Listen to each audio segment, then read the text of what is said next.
Hello there, very good evening and welcome to the news at 6. I'm Tracy Shilshi, getting you all the top developing stories, starting with the headlines. India reacts to China's action in renaming 6 places in Arunachal Pradesh. External Affairs Ministry says renaming or inventing names do not make illegal occupation legal.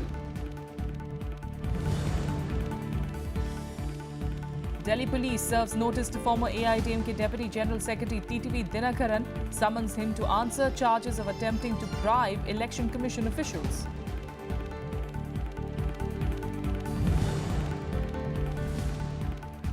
UP Anti-Terrorism Squad and Delhi Police Special Cell arrest 3 people on suspicion of planning terror activities for the ISIS.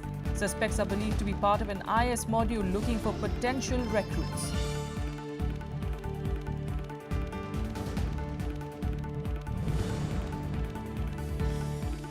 And from West Bengal to Rajasthan and Punjab, fierce heat wave rages across the country. Mercury crosses the 40-degree mark in several places.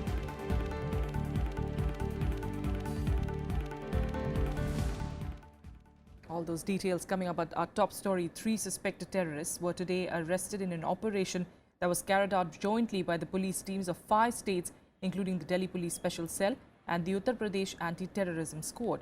The men were arrested from Mumbai, Ludhiana and Bijnor. The suspects are alleged to be part of an ISIS module that is looking for potential recruits in several states, including Bihar, UP and Maharashtra. Now, according to sources, the group was also planning several terror strikes in many states. Raids were also being carried out in Bihar's Narkatiyaganj and Uttar Pradesh's Muzaffarnagar district. The police also detained 6 other people for interrogation. Now, besides Uttar Pradesh ATS and the Delhi Police Special Cell, the Crime Investigation Department of Andhra Pradesh Police, Maharashtra ATS, Bihar Police and Punjab Police were part of this operation. Self-guided, self-radicalized, अपने आप को खुद ही किन्हीं माध्यम से उन्होंने अपने आप को प्रेरित किया है और वो इस प्रकार से कोई ग्रुप बनाया है उन्होंने जिसके कारण जो मिलकर एक घटना करना चाहते थे, उसी को लेकर ये ऑपरेशन किया गया और इन लोगों की गिरफ्तारी हुई है। जैसे कि सर्वेलेंस में पाया कि ये लगातार आपस में विचार विमर्श कर रहे थे किसी एक घटना को कारित करने के लिए और उसकी तैयारी में ये लोग लगे थे। Now, expressing displeasure over China renaming 6 places in Arunachal Pradesh, the Ministry of External Affairs has responded that inventing names of states of a neighbor will not make illegal occupation legal.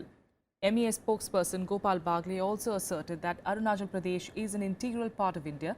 On Wednesday, China announced that it has standardized official names for 6 places in Arunachal, terming the provocative move as a legitimate action. China's move comes days after Beijing lodged strong protests with India over the Dalai Lama's visit to the state. If you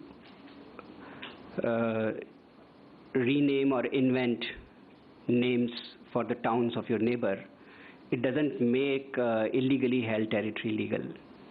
So Arunachal Pradesh has always been an integral part of India, and it will continue to be so. Pakistan, meanwhile, has again refrained from any response to India's request seeking consular access for Indian national Kulbhushan Yadav. According to the Ministry of External Affairs, this was the 15th time that India asked for consular access to Yadav. India is also still awaiting formal response on details of the trial proceedings against Kulbhushan Yadav. There have been legal proceedings in Pakistan against Mr. Kulbhushan Yadav. So, indeed, if there have been any proceedings against him, then obviously we would like to see officially the details of those proceedings.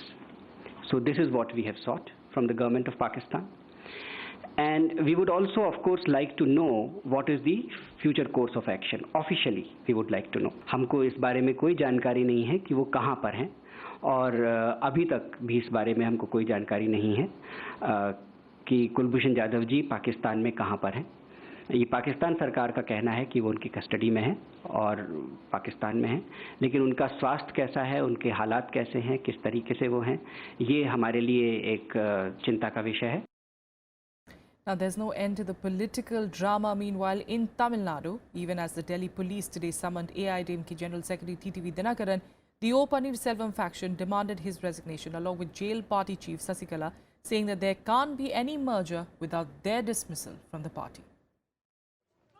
There is more trouble for the beleaguered Deputy General Secretary of AIDMK, TTV Dinakaran. Delhi police has served a notice to him in a case of alleged bribery to the Election Commission officials and has summoned him to appear before the crime branch on Saturday.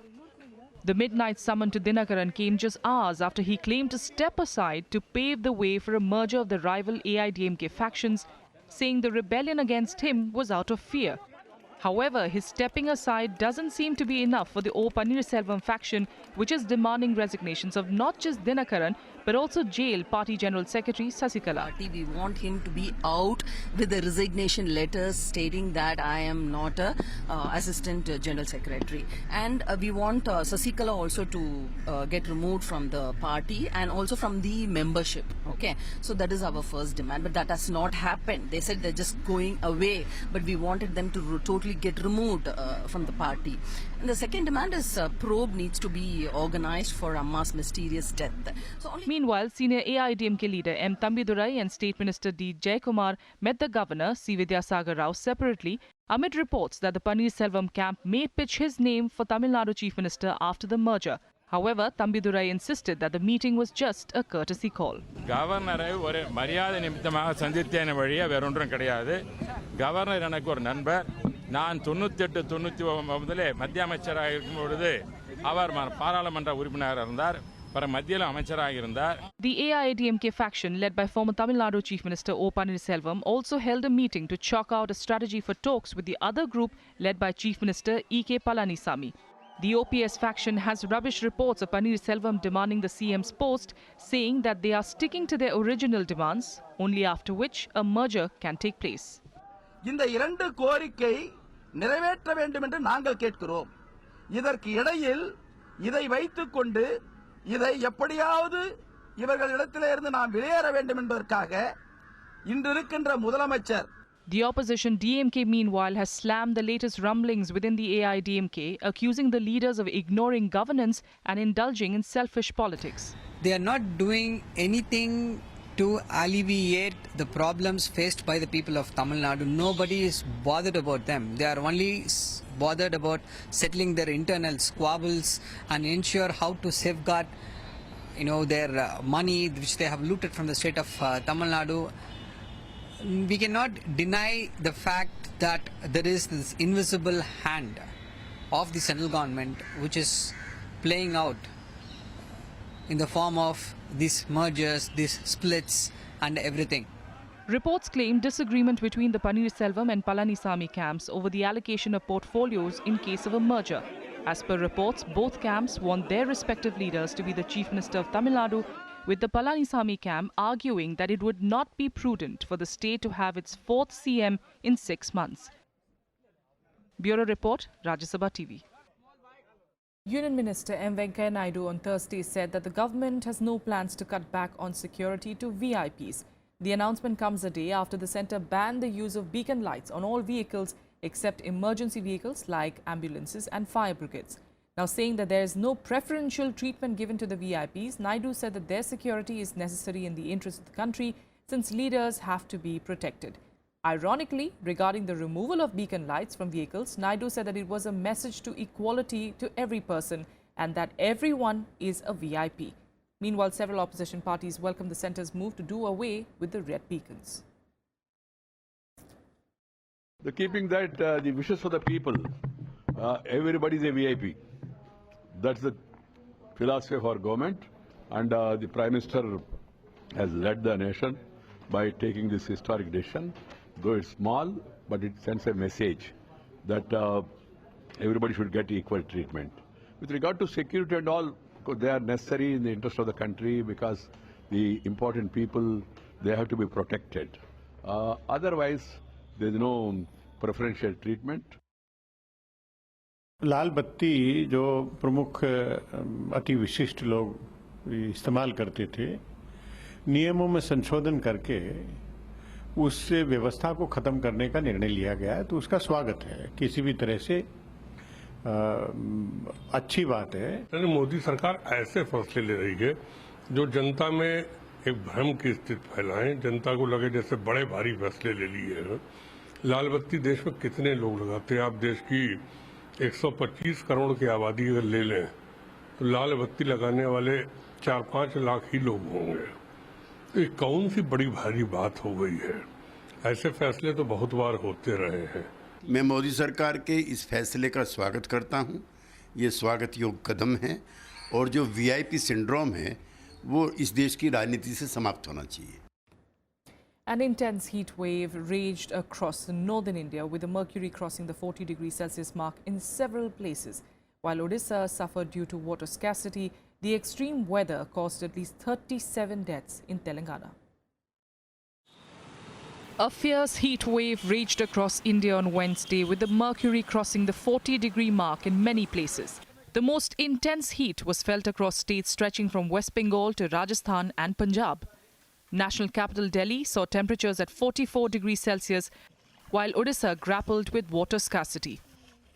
हमारा बहुत परेशान हो रहा है। हमारा बाल बच्चा लोग स्कूल जाने से भी लेट हो रहा है, बहुत परेशान से स्कूल जाते हैं। हम यहाँ से पानी पीने का पानी लेके खाना पका के स्कूल भी जाने से बहुत हमको असुविधा हो रहा है। क्या हमारा हक नहीं है? क्या पीने का पानी हमको थोड़ा भी नहीं मिल रहा है? टैंक भी नहीं। हमारा गांव में एक टैंक होना चाहिए। हमारा मांग है टैंक को। Heat wave is a usual phenomenon in Odisha. Every year we encounter high temperature from March till June, till monsoon arrives. And keeping that in mind, we have a elaborate procedure and we have intimated all departments to take various precautionary and preventive steps. And as you have rightly told regarding water supply, you would be happy to know that even Rural Development Department, they have nominated nodal officers for each department. At least 37 people died due to extreme heat in Telangana, where summer holidays were declared for the government and private schools from Wednesday onwards, 5 days in advance. The maximum temperature was above normal by 2 to 4 degrees at many places. It's really very hot. We are asking our management to give us summer holidays. We don't even have this. The moisture content in the atmosphere was past 2-3 days was very less. It was below 20%, and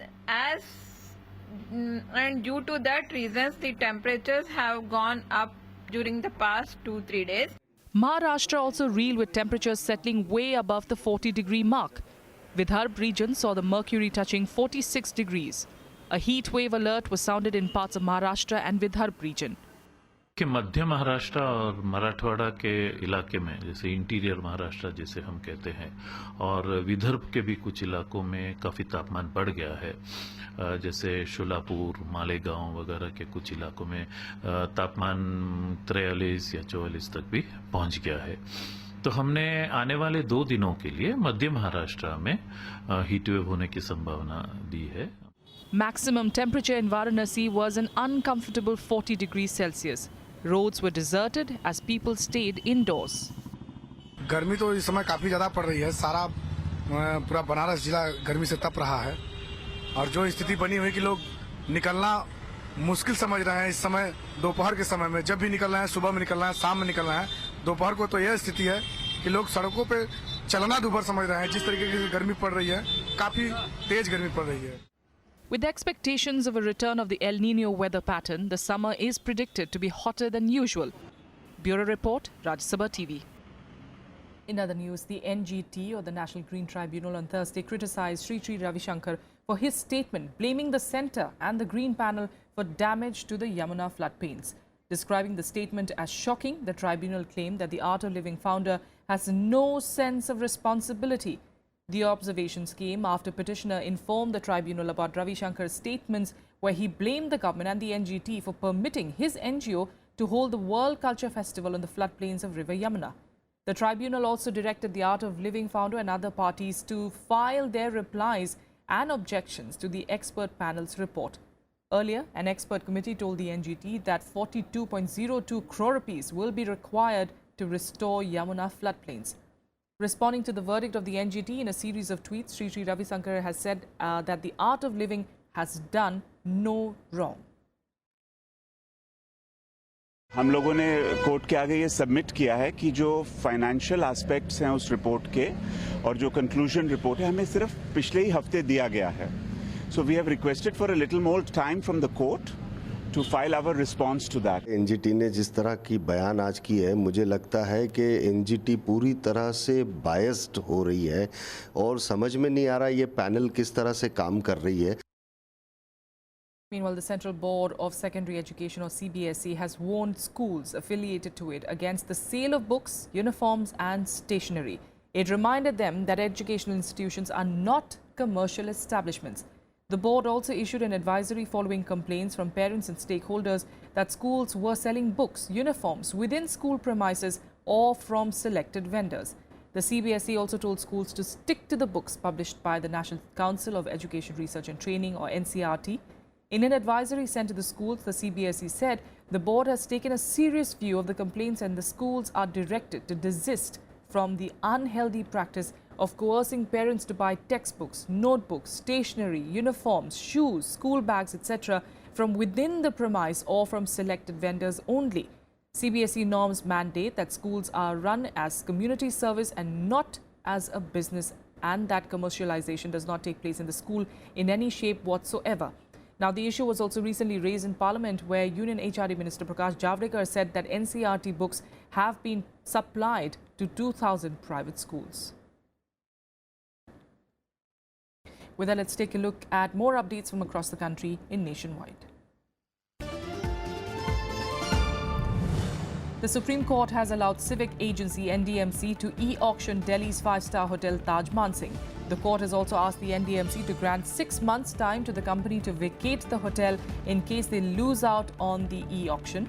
The property owned by NDMC was given to Tata Group on a lease of 33 years that ended in 2011. However, the company was given 9 temporary extensions on various grounds, with 3 being granted last year itself. Himachal Pradesh Chief Minister Veerbhadra Singh on Thursday appeared before the Enforcement Directorate in connection with a money laundering case registered against him and others. The agency has summoned Singh in order to record his statement in the case. The agency also confronted him with documents it has seized and recovered so far.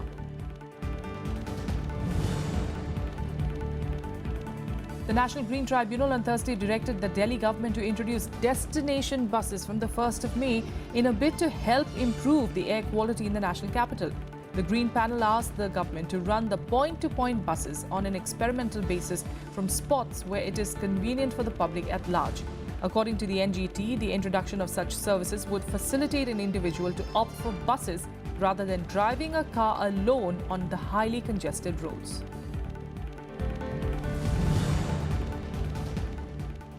A special NIA court in Mumbai has issued a non-bailable warrant against the controversial Islamic preacher Zakir Naik. NIA had registered a case against Naik under the Unlawful Activities Prevention Act last year. The NIA also informed the court that it would need to take Interpol's help to bring Naik back to India if he fails to respond to these summons.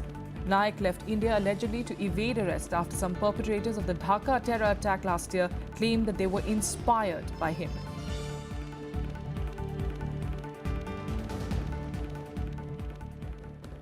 A quick break here. We'll be back with the international news in a bit. Stay with us.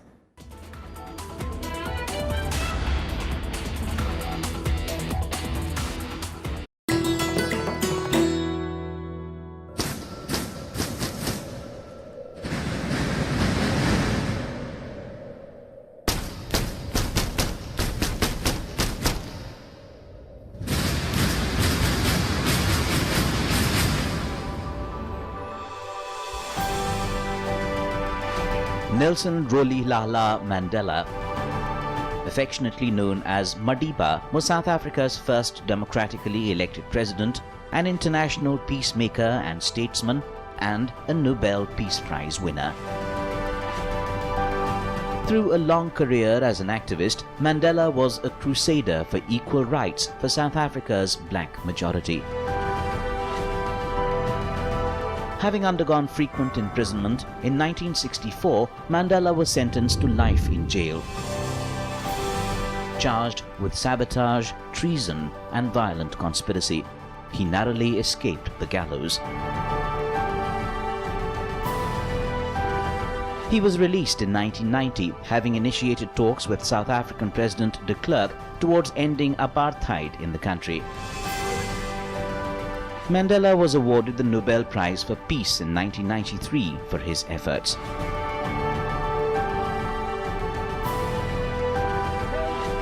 In April 1994, the Mandela-led African National Congress won South Africa's first elections by universal suffrage.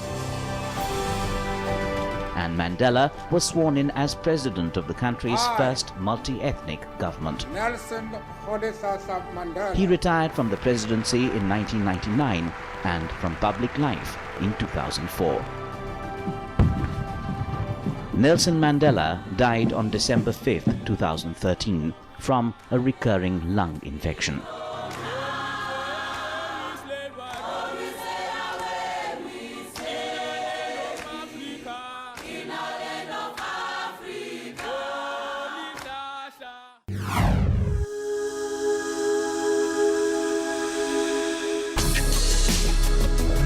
Tales that inspire. Stories of social change. A salute to diversity. Promoting public discourse. Events that motivate. Inspiring the innovative spirit. Watch Rajya Sabha television documentaries.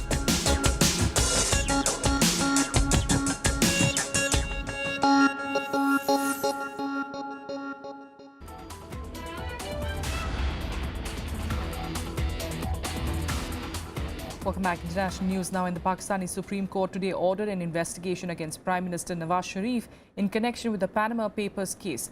The verdict delivered by a 5-judge bench was split 3-2, with only 2 judges submitting dissenting notes against Sharif, while 3 others favoured a JIT probe. The court also ordered Sharif and his 2 sons to appear before the joint investigation team that has to submit its report in 60 days. The case relates to alleged money laundering by Sharif in 1990s when he twice served as Prime Minister to purchase assets in London. The verdict brings temporary relief to Nawaz Sharif, though, as he will not be disqualified as Prime Minister. China will launch its first cargo spacecraft on Thursday, taking another step towards its goal of establishing a permanently manned space station by 2022. According to the Xinhua news agency, the Tianzhou-1 cargo resupply spacecraft will be launched at 7:41 p.m. local time in the southern island province of Hainan. The cargo spacecraft will be carried into orbit by a Long March 7 Y2 carrier rocket. Fueled by liquid oxygen and kerosene, the medium-sized rocket is able to carry cargo spacecraft and man-made satellites. That's what the state media reported. Tianzhou-1 can carry over 6 tons of cargo. And here are more international news updates in Global Buzz. Australia has unveiled major changes to the citizenship process. Prime Minister Malcolm Turnbull has said that aspiring citizens will have to undergo tougher tests on their English language skills and ability to demonstrate Australian values. Migrants are also required to demonstrate support for religious freedom and gender equality. Turnbull said that the changes will ensure that migrants are better integrated into the community. At least 17 people were killed after a landslide hit several neighborhoods in Colombia's Manizales. A search is on for at least 7 others who are missing. Running water, electricity and gas services have reportedly been suspended. This is the second deadly landslide in the country this month. Recent heavy rains have endangered residents in dozens of provincial towns. The European Union has said that Britain will lose more than the EU from its decision to leave the bloc. Speaking to students at the Tsinghua University, the bloc's foreign policy chief said that the negotiation process would be difficult and that Britain will have to dismantle their belonging to a community. Mogherini added that the EU will lose an important member state. Brexit negotiations will start in June after Britain's vote in a snap general election. The US and South Korean air forces conducted a joint air exercise in South Korea's Gunsan on Thursday amid mounting tensions on the Korean peninsula. About 1,500 US and South Korean pilots and 80 aircraft, including F-16s and F-15s, were participating in the annual Max Thunder exercise. That's it on the news at 6. Thanks so much for joining us.